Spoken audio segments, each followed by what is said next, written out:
après-midi. Nabariki wa milele jioni. À cause de la grâce qu'il vient de me faire. Tena kwa neema yenyewe nipatia. Encore une fois, je suis devant son peuple à la grande convention de mara ingine tena nakuya mbele ya taifa yake mkuu kongamano. Je dis merci au Seigneur. Nasema asante kwa Bwana. Je dis merci au visionnaire. Nasema asante kwa mwenye onyo. Le révérend Récite Ngoy Mandaku, bien qu'il ne soit pas encore là. Le révérend Ngoy Récite Mandaku atanapo. Parce que c'est une grâce lui aussi qui nous a faite. De nous tenir encore devant le peuple de Dieu. J'ai dit merci à Maman Irène. À cause de son soutien spirituel. Matériel, moral. J'ai béni tous les serviteurs et servants de Dieu. Des fois je ne peux pas les citer chacun par son nom. Parce que moi j'ai toujours dit que je suis l'enfant de la génération Joël. J'ai tout appris à la génération Joël. Tout ce que je vous donne, c'est ce que j'ai appris ici. Depuis que je suis à la génération Joël, j'étais en train d'apprendre à travers les hommes de Dieu et les servantes de Dieu. Souvent je me dis que ce sont les parents qui sont assis là pour récolter quelques fruits de leur travail. Que le Seignor les bénisse à vous. Que le Seignor vous bénisse vous aussi. Parce que le Seignor va vous faire du bien. Ensemble ici le Seignor va nous faire beaucoup de bien. Amen. Amen. J'ai dit que le Seignor va nous faire du bien. Et je sens que cet après-midi il y a une onction plus particulière. Je sens le déclenchement de la puissance de Dieu. Amen. Amen. Moi je sens que le Seignor va commencer une nouvelle chose. Les hommes de Dieu sont passés ici. Ils étaient en train de mettre le fondement. Mais je sens que ce fondement-là est devenu solide. Il y a maintenant des choses qui vont commencer à s'opérer. Parce que le ciel est grandement ouvert. Parce que ici c'est la maison de Dieu. Je sais qu'ici c'est la maison de Dieu. C'est la montagne du Très-Haut. Et quand nous arrivons là à la montagne de Dieu, là nous nous rencontrons avec le Seigneur. Il y a quelque chose qui se passe. Écoutez, je vais vous informer une chose. Quand Dieu descend, il y a des témoignages vivants qui se font. Il y a des miracles qui s'opèrent. Des véritables miracles. Il y a des changements dans la vie. Il y a des choses qui vont changer. Et ça c'est la vérité et la réalité. Parce que je sens que le Seigneur est en ces lieux. Amen. Amen. Des fois j'allais changer le message. Parce que j'ai senti qu'on avait tout prêché. Tout ce que j'avais préparé était tout prêché. On a tout, donc en dedans, en dehors, recto, verso, on a tout terminé. Le prophète héritier est venu pour définir même ce que je voulais définir. Il a tout expliqué. Mais j'ai compris une chose. Je vais juste conclure. Et le Seigneur va faire quelque chose. Sois seulement disposé. Nous lisons la parole du Seigneur. Michée chapitre 4. Le premier et le deuxième verset, nous lisons au nom de Jésus. Il arrivera dans la suite des temps que la montagne de la maison de l'Éternel sera fondée sur le sommet des montagnes, qu'elle se lèvera par-dessus les collines et que les peuples y afflueront. Des nations s'y rendront en foule et diront: venez et montons à la montagne de l'Éternel, à la maison du Dieu de Jacob, afin qu'il nous enseigne ses voies et que nous marchions dans ses sentiers. Car de Sion sortira la loi et de Jérusalem la parole de l'Éternel. Amen. Amen. Nous lisons aussi Matthieu chapitre 16. Mathayo 11:6. Matthieu 16, le verset 18. Je commence par le verset 17, la Bible dit ceci. Jésus prenant la parole lui dit: tu es heureux, Simon, fils de Jonas, car ce ne sont pas la chair et le sang qui t'ont révélé cela, mais c'est mon Père qui est dans les cieux. Et moi je t'ai dit que tu es Pierre, et que sur cette pierre je bâtirai mon église, et que les portes du séjour des morts ne prévaudront point contre elle. Amen.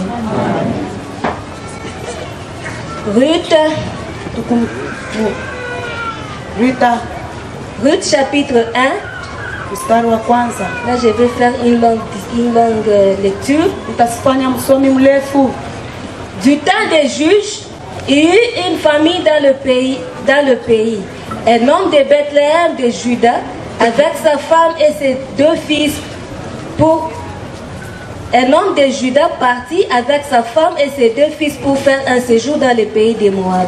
Le nom de cet homme était Elimelech, celui de sa femme Naomi, et ses 2 fils s'appelaient Machlon et Kiljon. Ils étaient Éphratiens de Bethléem de Juda. Arrivés au pays de Moab, ils y fixèrent leur demeure. Elimelech, mari de Naomi, mourut et elle resta avec ses 2 fils. Ils prirent les femmes moabites, dont l'une se nommait Orpa et l'autre Ruth, et ils habitèrent là environ 10 ans. Machlon et Kiljon moururent aussi tous les 2, et Naomi resta privée de ses fils et de son mari. Puis elle s'éleva elle et ses belles filles afin de quitter le pays de Moab, car elle apprit au pays de Moab que l'Éternel avait visité son peuple et lui avait donné du pain. Elle sortit du lieu qu'elle habitait accompagnée de ses 2 belles filles, et elle s'est mise en route pour retourner dans le pays de Juda. Naomi dit alors à ses 2 belles filles: allez retourner chacune à la maison de sa mère, que l'Éternel use de bonté envers vous comme vous l'avez fait envers ceux qui sont morts et envers moi. Que l'Éternel vous fasse trouver à chacune du repos dans la maison d'un mari. Et elle les baisa. Elles élevèrent la voix, pleurèrent, et elles lui dirent: non, nous irons avec toi vers ton peuple. Naomi dit: retournez mes filles, pourquoi viendrez-vous avec moi? Ai-je encore dans mon sein des fils qui puissent devenir vos maris? Retournez mes filles, allez, je suis trop vieille pour me remarier.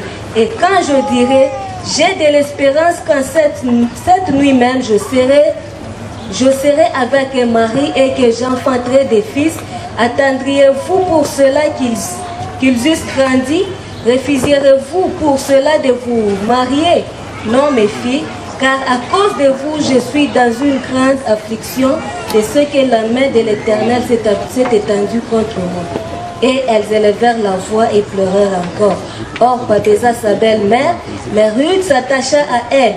Naomi lui dit à Ruth: voici ta belle-sœur, et retournez vers son peuple, vers ses dieux. Retourne comme ta belle-sœur. Ruth répondit: ne me presse pas de te laisser de retourner loin de toi. Où tu iras, j'irai. Où tu demeureras, je demeurerai. Ton peuple sera mon peuple, et ton Dieu sera mon Dieu. Où tu mourras, je mourrai, et j'y serai enterré. Que l'Éternel mettra dans toute sa rigueur si autre chose que la mort vient me séparer de toi. Naomi, la voyant décidée à aller avec elle, cessa ses instances. Amen. Nous acclamons le Seigneur.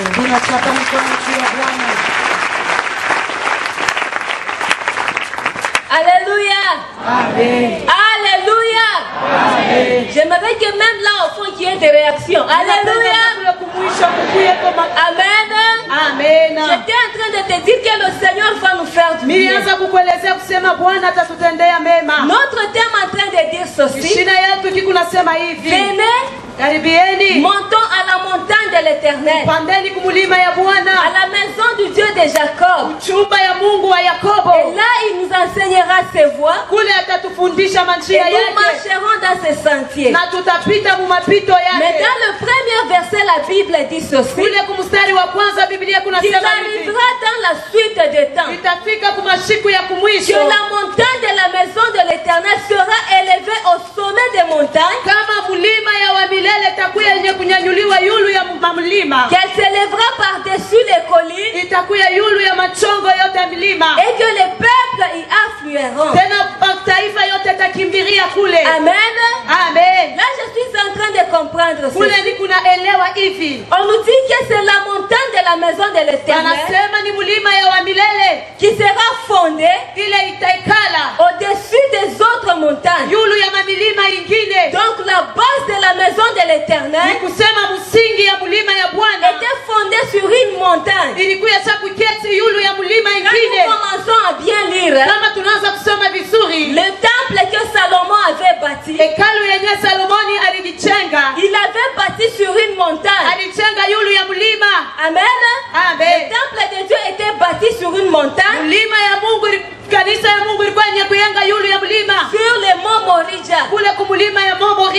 Amen. C'est là où était bâti le temple de Dieu. Mais la Bible nous dit qu'il arrivera dans la suite des temps que la maison de Dieu, nous comprenons par la maison de Dieu, nous voyons le temple de Dieu, le temple qui était bâti sur une montagne. Mais cette montagne-là, qui contenait la maison de Dieu au-dessus d'elle, la Bible dit ceci, il arrivera un temps où cette montagne va monter aussi. Elle va commencer à monter jusqu'à atteindre les sommets des autres montagnes. La base de cette montagne sera fondée au-dessus des montagnes. Amen. Elle va s'élever au-dessus des collines. Amen. Et lorsque cette montagne-là sera élevée tout haut, au sommet des autres montagnes, tout le monde commencera à voir la montagne de la maison de Dieu. Et ils vont se dire les uns aux autres, venez, et nous allons monter sur la montagne de Dieu. Pourquoi, bien-aimé? Pourquoi? La Bible est en train de dire ceci. Une maison qui est bâtie sur la montagne, elle peut être cachée. Donc quand elle est sur la montagne, tout le monde en bas est en train de fixer ce regard, est en train de regarder attentivement à cette maison. Tout le monde va savoir qu'est-ce qui est en train de se passer dans cette maison qui est remarquable par tout le monde. Tout le monde va savoir quelque chose de ce qui se passe dans cette maison. Alors ils vont comprendre que ce qui se fait là-bas est très important. Ils comprendront que c'est très important. Il faut maintenant se dire les uns aux autres que venez et nous allons monter à la montagne de l'Éternel. Parce que cette montagne-là sera remarquable. Comment est-ce qu'elle sera remarquable? Elle n'aura pas la taille d'autres montagnes, mais elle aura une taille plus élevée que d'autres montagnes. Amen. Et moi, j'ai essayé de résumer cela en ceci.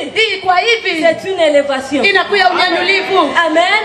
Amen. C'est une élévation. Inakuya Il y kunyanyuliwa. aura un temps où Kutakuya wakati la mwingine maison de Dieu kule nyumba ya Bwana sera élevée. ile itanyanyuliwa. D'abord, Sasa ce n'est pas qu'elle sera élevée. na kusema itanyanyuliwa. Là au début, Mbele la mwanzo maison de Dieu nyumba ya Bwana est déjà élevée. inaweza Parce kunyanyuliwa. qu'elle est déjà fondée Tu inaweza sur kuketi une montagne. juu ya mamilima Quand nous voyons ingine. la montagne, Kama tunaona nous mlima, voyons une certaine élévation. tunaona kunyanyuliwa kwingine Élévation de la surface de na la terre kunyanyuliwa kwa chini ya La bulongo. terre qui Bulongo est en train de s'élever kuna du chinyanyulisha sol chini vers le haut. tena juu. Là, c'est la montagne. Ile inakuya ni La mlima. maison de l'Éternel Nyumba ya wa est milele déjà élevée. inaweza La kunyanyuliwa. maison de Dieu Nyumba ya n'est Mungu pas en bas, haina elle est chini, élevée. inaweza kunyanyuliwa. Mais Lakini il arrivera que utafika ya à un kwamba certain moment, wakati fulani cette élévation na kule va kunyanyuliwa commencer à augmenter, kutaanza tena kupanda, kutaanza tena kupanda, augmenter tena na kupanda davantage jusqu'à kabisa, atteindre sio kupamba un kipema niveau kipimo, très très élevé. sio tena C'est inyanyuliwe là où kabisa. la Bible dit Sio kule Biblia que inasema mon serviteur prospérera, mtumishi wangu ataenda il mbele, montera, atapanda il juu, s'élèvera, atalamuka, et il s'élèvera bien haut. tena Et bien aimé kabisa. dans le Seignor, Wapendwa ndani ya j'aimerais Bwana, te dire ceci. napenda kuelezea Il y a hivi. beaucoup de montagnes. Kunakuya mamilima Donc, il y a mingi, beaucoup de formes d'élévation. kunakuya maaina mingi ya kunyanyuliwa. Amen. Amen. Il y a beaucoup de formes d'élévation Kunakuya maaina que mingi ya nous pouvons kunyanyuliwa. trouver dans le monde. Kule tutakutanisha ulimwengu, On peut trouver l'élévation tunaweza kupata en kunyanyuliwa. étudiant. Kukufunza, Vous pouvez beaucoup étudier unaweza kujifunza et vous sana, serez tena élevé. mtanyanyuliwa. Vous pouvez être un homme d'affaires. Unaweza kuwa mtu wa kufanya machuruzi, À un certain moment, tena mara vous pouvez ingine être élevé. unaweza Vous kunyanyuliwa. pouvez faire tout ce que vous faites Unaweza là. kufanya yote À un certain unayofanya. moment, Mara ingine vous tena pouvez trouver une certaine unaweza élévation. kupata kunyanyuliwa Bien aimé dans le fulani. Seignor, Wapendwa ndani il ya y a Bwana, d'autres personnes kunakuya watu qui vont aller wengine même chez les marabouts wanaweza kwenda hata pour kuwachawi, chercher le succès. sio ya kutafuta Ils unyanyuliwa. seront élevés. Watanyanyuliwa, Ils seront élevés. Il y a watanyanyuliwa. beaucoup de formes Kunakuya mahali ya d'élévation mingi sur la ya terre. kunyanyuliwa chini Mais ya l'église udongo. aussi est élevée. Tena kanisa Mais linanyanyuliwa. l'élévation de l'église Lakini kunyanyuliwa kwa n'est pas hekalu la même haina que mpaka ile d'autres élévations. kunyanyuliwa kwingine. L'élévation de l'église Kunyanyuliwa kwa est hekalu au-dessus inakuya de toute juu. élévation. Kunyanyuliwa Et yote. bien aimé dans le Seigneur, Wapendwa ndani ya Bwana, notre Dieu, Mungu il wetu est très grand. anakuya Il est mkubwa, tout puissant. anakuya wa Après nous nguvu. l'appelons. Tout tena Il est le tunakuita. très haut. Anafanya na Ce kwa qu'il yulu. fait Vile est toujours tunafanya. élevé. Vile kalaka Ce mpaka vya qu'il yulu. fait Kila ne peut tunafanya. pas être comparable Vile baba à wetu ce que les kuvilinganisha. hommes font. Vile watu Ce wetu que Dieu wanafanya. fait Kile Mungu est wetu toujours anafanya. très haut Vile placé. mpaka kia juu Et très kabisa. très haut placé. Tena vya yulu Si le kabisa. Seigneur vous visite Kama Mungu dans anamipekua votre vie, mu maisha vous yenu, serez véritablement élevé. mutakuya Et votre élévation ne inakuya sera pas comparable. ili hapa hawezi kuilinganisha. Amen. Amen. Alléluia. Amen. L'église de Dieu est élevée. Hekalu ya Mungu inanyanyuliwa. Nous venons de lire Tunatokea kusoma dans le livre de Ruth. kitabu cha Ruta, C'est une histoire inakuya hadithi que nous connaissons très ile bien. tunajua vizuri, Tout le monde connaît cela. sisi zote Je tunayajua. voulais y retourner un tout petit peu. Mimi napenda kurudia Parce que kidogo, je voulais parler de quelque chose. mimi napenda kusema ya kitu Et le fulani Seigneur va nous aider. na Mungu atatusaidia. Nous avons lu, Tunasoma la Bible nous parle de Elimelech Biblia, tunasema juu ya avec Elimeleki sa femme Naomi pamoja na mke wake et ses deux Naona fils. na watoto yake Ils wawili étaient déplacés walitoka de tena Bethléem kule ku pour Bethlehema aller dans le pays de Moab. juu ya kwenda mule mumuji ya Moabu. Parce que Bethléem était frappé par la famine. Juu Bethlehemu ilipigwa na Ils njala, se sont dit, wanajisemezea nous risquons de mourir. tunaweza kufwa, Allons chercher là où il y a quand même quelque chose à twende manger. tukatafute kule kunaweza kupatikana chakula. Ils sont partis Walienda dans le pays de Moab. mule muichi ya Moabu. La Bible dit Biblia qu'ils kunasema étaient partis pour faire un séjour walienda kufanya masiku dans le pays de Moab. mule muichi ya Moabu. Arrivés là-bas, Kukaribia ils pale se sont fixés leur demeure. wanaweka tena mketi wao, Là, c'est un autre problème. ile inakuya mambo ingine. Maintenant, la Bible dit ceci. Sasa Biblia inasema hivi, Arrivés là-bas, kufika ils ont pale commencé à vivre. wanaanza Ils kuishi, ont commencé à manger. wanaanza kula Ils chakula, ont commencé à jouir de la vie à wanaanza Moab. kujifurahisha tena. Après un certain moment, Elimelech était mort. Kisha tena mmoja hivi Elimelech anafariki. Et Naomi est restée avec ses deux fils. Naomi anabakia tena na wale watoto wawili. Ses deux fils ont pris des femmes moabites. Na watoto wake wawili wachukua mabibi wa Moabita. Après un certain temps, Kisha saa fulani les fils aussi sont morts. watoto nao pia wanafariki Sans laisser d'enfants. bila kuacha watoto. Après ces événements-là, Kisha tena ile mapitikano, Naomi a appris que Naomi anasikia hivi ton Dieu a visité ton pays. ya kusema Mungu wako anatembelea nchi Tu yako. dois maintenant rentrer là-bas. Inafasani urudie kule. Elle a appris que Dieu avait visité son Kama pays. nisikia kwamba sema Mungu wake alipekua mkini Elle a yake. pris la décision de retourner. Alichukua mpango ya kurudia nchi La yake. Bible dit Biblia tunasema qu'elle s'est levée. tena alisimama. Elle et ses deux Tena belles-filles, yeye na wale wanamke wawili wa yake elles ont commencé à partir. wanaanza kwenda. Elles ont commencé à partir. Wanaanza kwenda. Arrivé quelque part, Kufika fasi elle fulani. a commencé à conseiller ses belles-filles de retourner. Anaanza kuwapa mashauri ya kurudi. Elle a dit, Anasema retournez seulement. urudieni. Ne me suivez pas. Msinifuate hapana. Tant que je suis là, Mpaka hivi je niko n'ai hapa. plus de fils. Sina tena na Je watoto. n'ai même pas l'espérance que je vais enfanter Sina tena na ile tumaini ya kusema naweza kuzaa. pour vous donner des maris. Sio ya kunipatia Rentrez wachumba. chez vous. Rudieni kwenu. Peut-être que vous aurez de la chance. Saa zingine mnaweza kupata bahati. Dieu peut user de la grâce envers vous. Mungu anaweza kumitendea mema On kwenu. va vous prendre en mariage. Acha michukua kumandoa. Ne me suivez pas. Usinifuate hapana. L'autre a dit que Mungu mwingine anasema moi je vais retourner. ya kweli mimi Elle est nitarudi. retournée. Tena na yeye Mais rudi. si tu lui as dit que Lakini moi, Rita je vais anamwambia partir avec toi. mimi nitaenda pamoja na wewe. Amen. Amen. J'aimerais que vous puissiez me suivre très bien. Ninapenda mnisikilize vizuri. Parce que je suis en train de t'amener quelque Sumi part. najua niko nakupeleka fasi fulani. Elle a commencé à discuter avec Ruth. Anaanza kusema na Rita. Elle a dit ceci. Anamwelezea hivi. Regarde ta soeur là. Angalia ndugu yako Elle ule. est retournée vers ses dieux. Anarudia kwa miungu Et yake. vers son peuple. Tena mbele ya mataifa yake. Retourne-toi aussi. Na wewe rudi. Toi aussi tu dois retourner comme elle. Na wewe urudi sawa Je yeye. n'ai pas d'enfant à te donner. Sina na mtoto wa Il kukupa. faut te marier. Kule tena atakuchumbia. Rudi tu. Elle a dit ceci. Anasema Ne me hivi. presse pas de te laisser. Usinisukume Je ne vais kukuacha. pas retourner. Sitarudi. Là où tu vas aller, Kule wewe moi utaenda. aussi j'irai. Na mimi Là nitaenda. où tu seras, Kule je utakuya. serai moi aussi. Na mimi nitakuya. Ce que tu mangeras, Kile tu utakufa. peux manger. Na mimi nitakula. Là où tu mourras, Kule je utakufa. mourrai moi aussi. Na mimi Et nitakufa tu pia. serai enterré. Et il Anabatamizika. est parti très loin. Anaenda tena Pour mbali. lui dire que Tu ya kumwelezea hivi. Dieu, Mungu. pas n'importe quel Dieu, Aina mamungu mais miungu ton Dieu ingine. à toi Naomi, Mungu wako wewe Naomi. mais peut-être dans toute sa rigueur, Afanye manguvu yake mumakatari yake. Kama ninakuacha hapa. si ce n'est pas la mort qui me sépare, Kama ina kifo kitanilinganisha na la wewe. Bible dit ceci. Na Biblia kunasema Quand hivi. Naomi l'a vu, Wakati Naomi elle aliona était décidée d'aller ya kusema avec alikuwa na mpango ya kwenda elle. Elle a naye. laissé des instances. Aliacha tena. Elle a laissé de la repousser. Aliacha Elle kumsukuma. a cessé de la forcer de rentrer. Aliacha kumkazisha kurudi. Amen. Alléluia. Amen. Amen. Amen. Bien-aimé dans le Seigneur. Wapendwa ndani ya Qu'est-ce que Bwana. nous pouvons apprendre par là? Nini tutaelewa pale? Naomi était partie dans le pays de Moab. Naomi alienda kule kuichi ya Moabu. Elle, Tena yeye avec son mari, yeye na bwana yake avec ses deux filles, na watoto yake wawili tous sont morts. wote Elle walifariki. est restée veuve. Alibakia mpaka Elle vile commence maintenant à retourner chez lui. anaanza kurudi kwake Avec Ruth. pamoja na Rita. Puis Ruth qui s'est nommée la Moabite. Tena Rita ule alikuwa Moabita. Amen.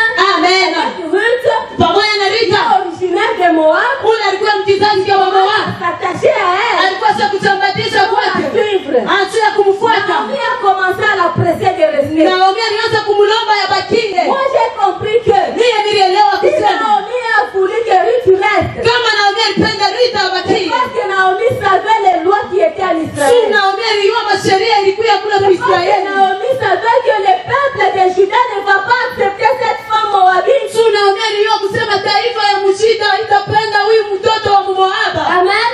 Amen. Naomi a essayé de la repousser. Alianza kukazisha abakie. Elle a essayé de la repousser. Alipima tena Elle a kumwachilisha. essayé de la faire retourner chez elle. Alipenda tena kumrudisha mbele ya C'est ce qu'elle Mungu. a dit. Sikia kile alisema. Soeur, Ndugu, ta soeur dada yako est retournée alirudi dans son peuple. mbele ya mataifa yake na mbele ya Ce que Mungu. Naomi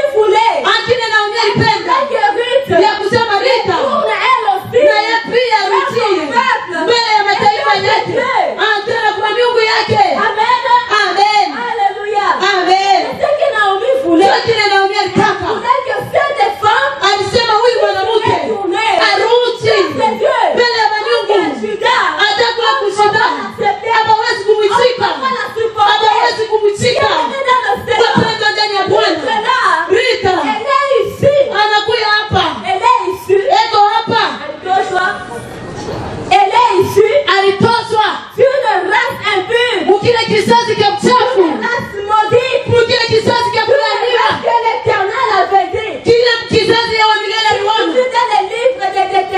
Kama unasoma kitabu ya Deuteronomy, ilikuwa kizazi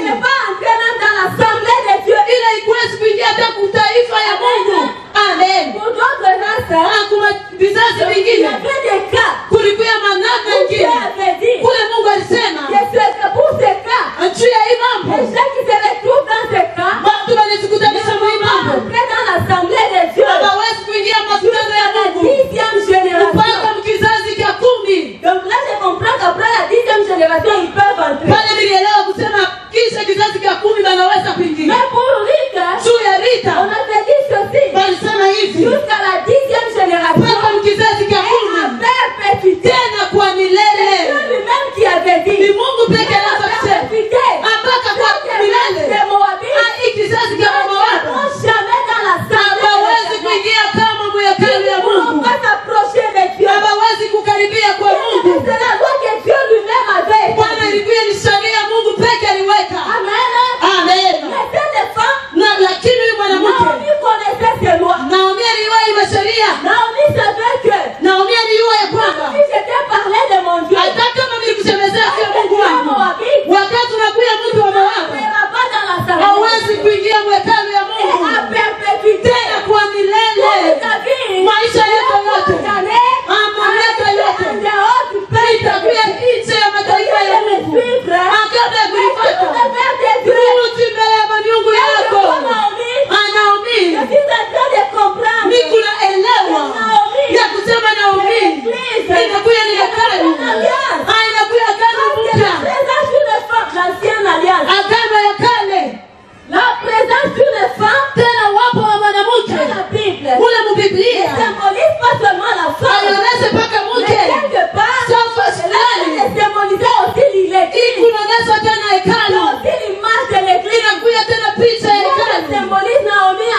Ile minaonesa Naomi kusema ilikuwa ni kanisa ile agano ya kale, kanisa agano ya kale. Haikuanza kuitika watu wote ule mwekalu ya Bwana. Kulikuwa watu wengine walitoshwa nje ule mwekalu ya Mungu. Wapenda kulikuwa bailika wale bailika hawakuwezi kuingia makutano ya Mungu.